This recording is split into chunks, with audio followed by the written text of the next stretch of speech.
Hoje você acha que é uma boa apostar no projeto de IRB e quais são os pontos que você acha que fazem isso daqui se tornar um investimento favorável? Eu interpreto o seguinte: a IRB é uma empresa que tem dois grandes acionistas, o Bradesco, tá certo, e o Itaú. Eu costumo dizer o seguinte: eu interpretei que tanto o Bradesco como o Itaú, eles foram responsáveis por indicar aquele gestor que fez e que promoveu, né, uma administração fraudulenta.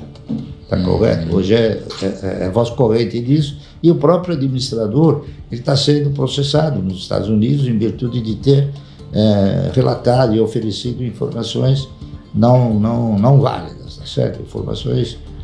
Então, o que aconteceu? Esse administrador, ele teve a oportunidade de apresentar lucros inexistentes, lucros que não haviam, que não existiam.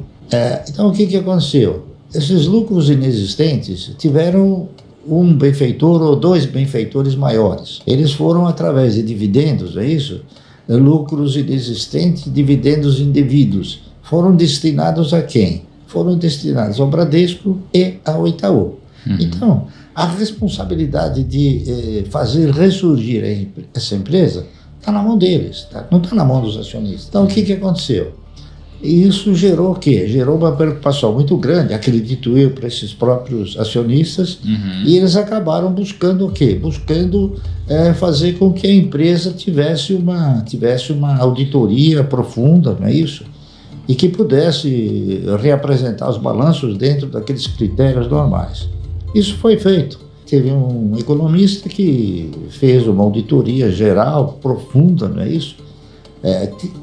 Republicou todos os balanços e chegou na conclusão que a empresa reunia condições de ressurgir. Tá certo? Então, eu tenho isso como um elemento. Ocorre que a IRB, ela foi alvo de uma administração desastrosa, fraudulenta. Então eu costumo dizer o seguinte: quem são os dois principais acionistas da IRB? O Banco Bradesco e o Banco Itaú. Quem colocou esses maus administradores? O Banco Bradesco e o Banco Itaú. Esses maus administradores, eles desenvolveram atividades que geraram lucros inexistentes. Quem se beneficiou desses lucros inexistentes? O Banco Itaú e o Banco Bradesco. Quem recebeu dividendos indevidos? O Banco Itaú e o Banco Bradesco. Então eles é que têm que salvar a empresa. Por quê? Porque a empresa foi alvo dessa administração desastrosa e ao longo do tempo alguém fez uma auditoria, tá certo? Descobriu um monte de coisa errada, republicou e refez todos os balanços e a partir daquela providência de refazer os balanços, chegou numa conclusão que a empresa tinha um problema, tá certo? Um problema que era um problema de sinistros, tá correto? Muito bem. Então, nós, quando adquirimos as ações da IRB, a gente adquiriu o quê? Um contexto chamado seguro, porque o seguro talvez seja uma das atividades mais bem quistas no mundo inteiro, né? O Warren Buffett, por exemplo, ele é fanático por empresas de seguro. Por quê? Exatamente por causa desse detalhe, que é um bem que você paga sem consumir, entendeu?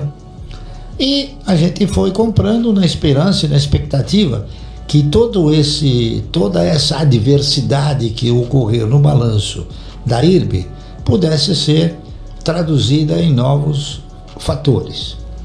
E ela tem sido traduzida em novos fatores.